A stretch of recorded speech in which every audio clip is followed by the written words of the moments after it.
Hello, I'm the Proper Cuber, and today I will be showing you how to improve your time with the beginner's method.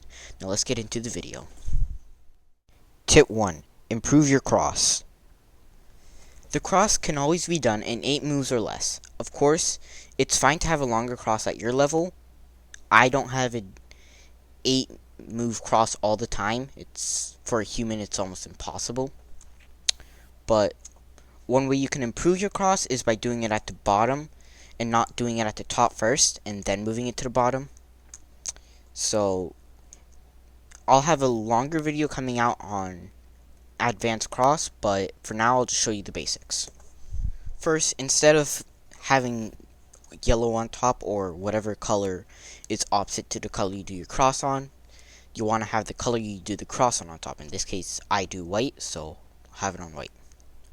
Then you want to insert one edge and match it up, and then solve another piece of the cross. But instead of just solving it randomly and in any order and at the end matching up all the colors up, you want to match the colors up while solving the edge. This can be done by inserting an edge while matching the color up, or in this case we'd have to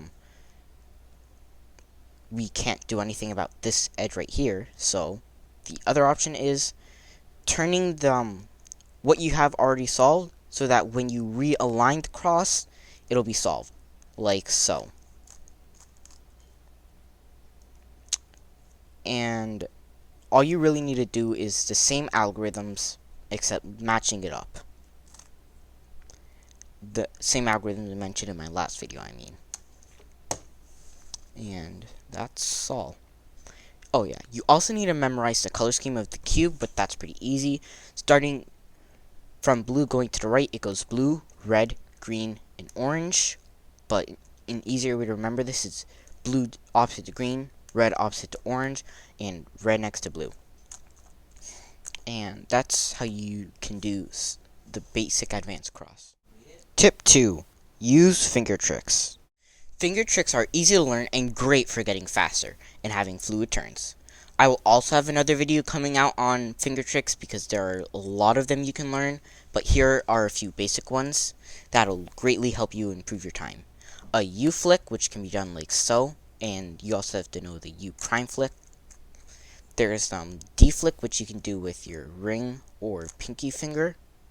The D prime flick, which I have in reverse, sorry about that, like so.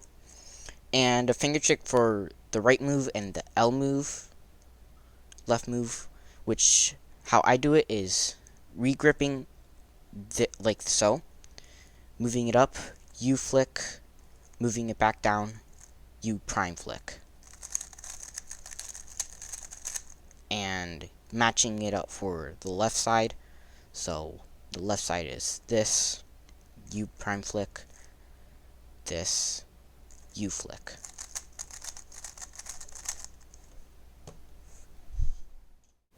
Tip 3. Learn the 4 beginner PLLs. Now, I know what you're wondering. What is a PLL? To answer that question, a PLL is a permutation of the last layer.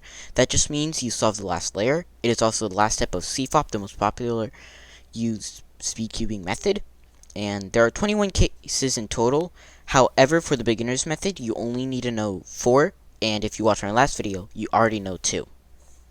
The 2 cases you need to learn are Z-perm and H-perm. How you can distinguish them is that on each side, the edge will be opposite of the corners. And for Z-perm, you can see that you need to swap the edges next to each other to the right. The first case I'll be going into is H-perm, and the algorithm you need to know is M2, U prime, M2, U2, M2, U prime, M2.